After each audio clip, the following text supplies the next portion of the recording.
লেখা কবিতা টুনি।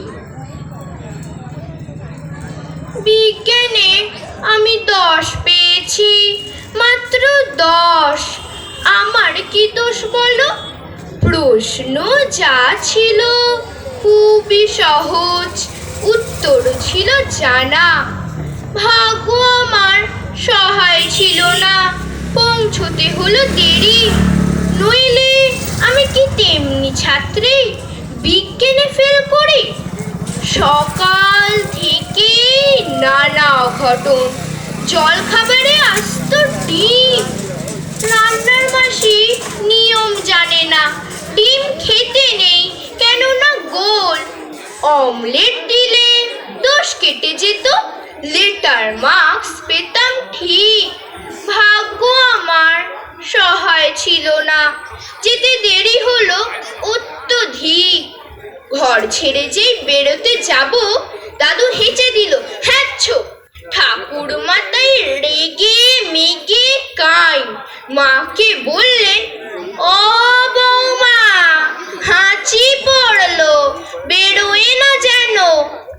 Tick tick tick তক্ষুনি মা বললেন, ঠিক আছে ঠিক আছে, একটু বসে যাবে টুনি। অগত্যা তাই বসতে হলো। হাঁচির বিপদ যেই না কাটলো, চৌকাঠে পা, আবার পড়লে বাধা। টুনি ঘরে বসে যা। কপালে দিয়েছি দইয়ের ফোঁটা, হাতে বিপদ তারিনি, কোমরে ঝুলছে ঢাউস মাদুলি, বিপদ এড়াতে পারিনি। অতি সাবধানে ঘরের বাইরে যেই না গিয়েছি, কুট্টি বোন চেঁচিয়ে উঠলো, দিদি দেখ দেখ, পাঁচিলে একটা পাখি, কি সুন্দর হলদে ঠোঁট, লালচে চোখ আর বাদামি পিঠ। তাকিয়ে দেখি, হায় হায়, ওটা এক শালিক। রিক্সা কাকু দিচ্ছে তারা, কিন্তু যাবার জো নেই। বাড়ির সবাই শালিক খুঁজছে, আয় রে শালিক আয়।